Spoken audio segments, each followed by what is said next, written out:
अवध पंच में मधुकर उपाध्याय का राम राम भैया। आज जिक्र फिर कोरोना का और उसके साथ जो निराशा समाज में उत्पन्न हुई है उसका। निराशा एक ऐसी चीज़ है जो किसी को भी हो सकती है और ऊपर से देखने पर उसका पता भी नहीं चलता है। हो सकता है आपको कोई सामने से आता हुआ आदमी हट्टा कट्टा दिखाई दे, लेकिन उसके अंदर अगर कोई बीमारी है, कोई रोग है और उसकी वजह से उसका मन परेशान है, निराशा है, तो वो आपको दिखाई नहीं देगी, सतह पर नहीं दिखेगी। कोई आदमी बहुत जोर से ठहाका लगाकर हंस रहा हो तो आपको यह पता नहीं चल सकता कि उसके मन में कोई कष्ट है, कोई पीड़ा है और वो उसे छिपाने की कोशिश कर रहा है।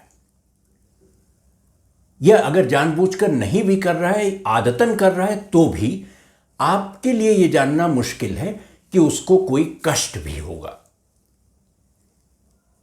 जब प्रधानमंत्री नरेंद्र मोदी अभी कोरोना के सिलसिले में बात कर रहे थे और इतने सारे लोगों की तकलीफ़ें हैं, अस्पताल में जगह नहीं मिल रही है, ऑक्सीजन नहीं मिलता, दवाएं नहीं मिल रही हैं, वैक्सीन कमी हो गई है उसकी, तमाम वैक्सीन के जो सेंटर खोले गए थे जिनसे लग रहा था कि यही एक रास्ता बचा है इलाज का, वो भी उपलब्ध नहीं हो पा रही। तो ऐसे में प्रधानमंत्री ने जब कहा कि आपका जो कष्ट है मैं महसूस करता हूं, वो मेरा भी कष्ट है,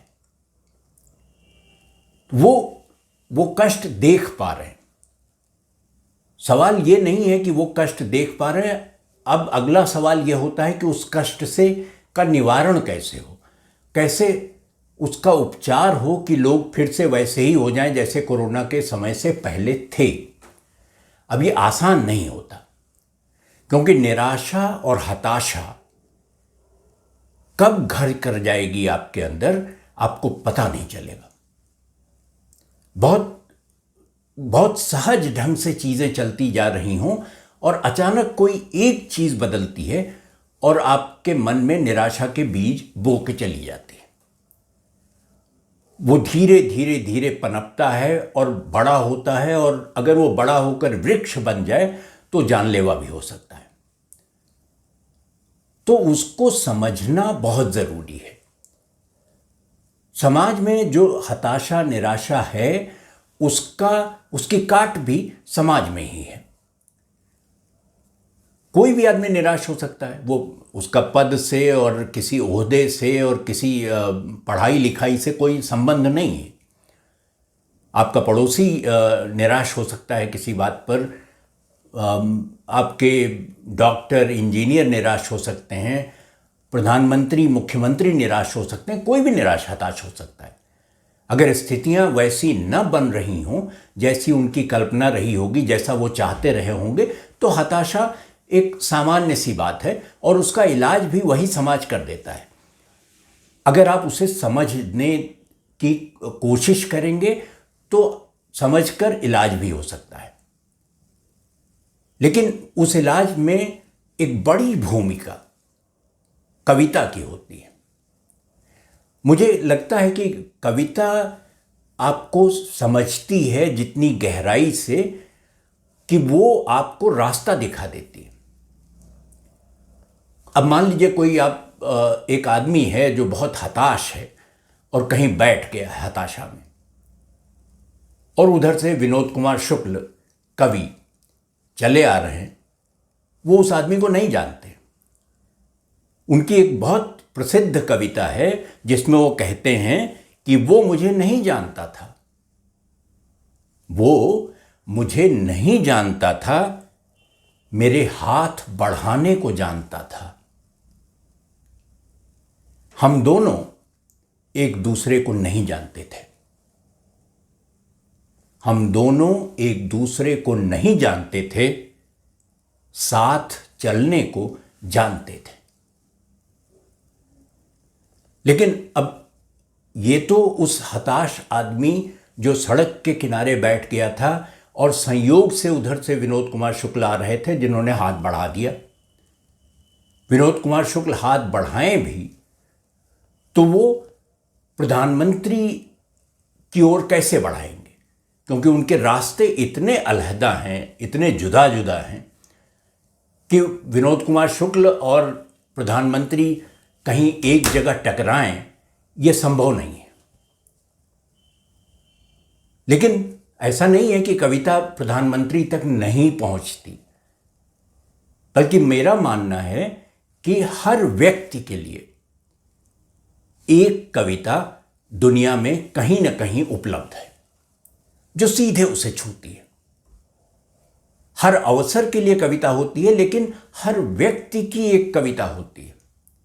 जैसे उस हताश आदमी के लिए विनोद कुमार शुक्ल की कविता है, वैसे ही प्रधानमंत्री के लिए भी कोई कविता है। और जाहिर है कि वो रास्ता जिस पर प्रधानमंत्री चल रहे हैं, उसी रास्ते पर चलने वाला कोई दूसरा आदमी ही होगा जिससे जो रास्ते में उन्हें टकरा सकता है और उन्हें कविता की वो पंक्तियां सुना सकता है जो वो सुनाना चाहता है। कविता लिखी जा चुकी है। अब विनोद कुमार शुक्ल और प्रधानमंत्री तो नहीं मिल सकते। मुझे फिराक गोरखपुरी का एक किस्सा याद आता है। किसी ने एक गज़ल पढ़ी, एक शेर पढ़ा किसी मुशायरे में, तो फिराक साहब ने उस ओर ध्यान नहीं दिया और किसी ने कहा कि फिराक साहब, ये तो आपकी ज़मीन है, ये शेर तो आपने कहा था। तो जब वो आदमी शेर पढ़ के, गज़ल पढ़ के वापस आया, तो उसने भी बात सुन ली थी और उसने फिराक साहब से कहा कि साहब, एक ही ज़मीन पर कई लोग शेर कह सकते हैं, ये एक मामूली सी बात है। तो फिराक साहब बहुत ज़ोर से ठठा कर हंसे, आंखें बड़ी बड़ी करके, और उन्होंने कहा कि बरखुरदार, साइकिल और हवाई जहाज़ की टक्कर नहीं होती, ये तुम बात छोड़ दो। तो विनोद कुमार शुक्ल का प्रधानमंत्री के रास्ते में टकराना आना साइकिल और हवाई जहाज़ की दुर्घटना वाली जैसी मिसाल बनेगी, वो होने वाली नहीं। तो अगर वो नहीं हो सकती तो फिर वो कविता कौन सी है? मैं वो कविता आपको उसके कुछ हिस्से पढ़ के सुना दूंगा। वो कविता राष्ट्रीय स्वयंसेवक संघ के ही एक बड़े पदाधिकारी हैं, उन्होंने लिखी है और उन्होंने नाम लेकर लिखा है नरेंद्र मोदी का। प्रधानमंत्री का नाम लेकर लिखा है कि आप ये करें। बल्कि उन कविता का जब वो समापन की ओर आती है तो वो कहते हैं कि हम सब आपके साथ हैं, आप चाहे हारें चाहे जीतें।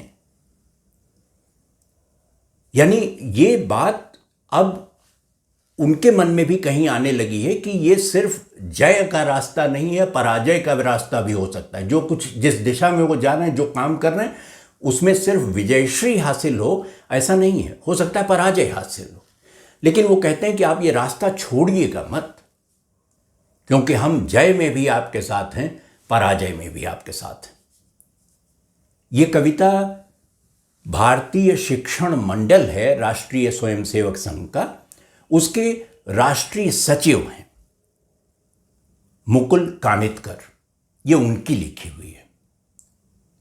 और मुकुल कानितकर इस कविता में इसकी ऐतिहासिक पृष्ठभूमि खड़ी करते हैं। ये उसे महाराज शिवाजी तक ले जाते हैं, अफजल तक ले जाते हैं और बताते हैं कि क्या क्या मुश्किल हो सकती है। भारतीय जनता पार्टी का पुराना इतिहास खंगाल डालते हैं। वो छोटी सी कविता, बहुत बड़ी कविता नहीं है, लेकिन वो भी करते हैं और बताते हैं कि दोष कहाँ है, गड़बड़ कहाँ हो रही है। उस कविता की जो पहली 4 लाइनें हैं वो सुनिए। कंधार का जो विमान अपहरण हुआ था और जिसमें एक आतंकवादी को ले जाकर, उस समय अटल बिहारी वाजपेयी की सरकार थी, सरकार ने उस आतंकवादी को जेल से रिहा किया और उसे कंधार ले जाकर छोड़ा। वहां से शुरू होती है। वो कहते हैं कि मृत्यु से भयभीत लोगों ने कंधार कराया, मृत्यु से भयभीत लोगों ने ही कांधार कराया, बलिदानों से भयभीत समाज कुछ नहीं कर सकता। वो संकेत कहां कर रहे हैं, किस तरफ इशारा कर रहे हैं, आप स्वयं इसका अर्थ निकाल लें। वीरता का एक पक्ष धैर्य है, शिवाजी के जैसा धैर्य। जाहिर है मुकुल कानिटकर ने यह कविता संभवतः मराठी में लिखी होगी, ये उसका अनुवाद है।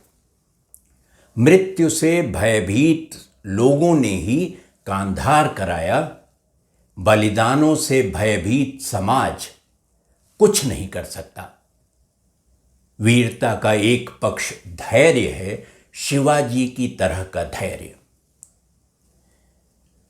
फिर वो आगे कहते हैं कि कुलदेवी मां तुलजा भवानी का मंदिर तोड़ा,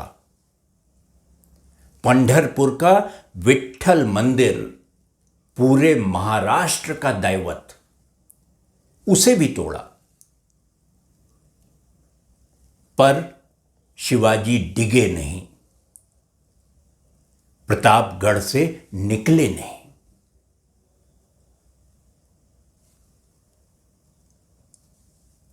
तमाम लोगों ने,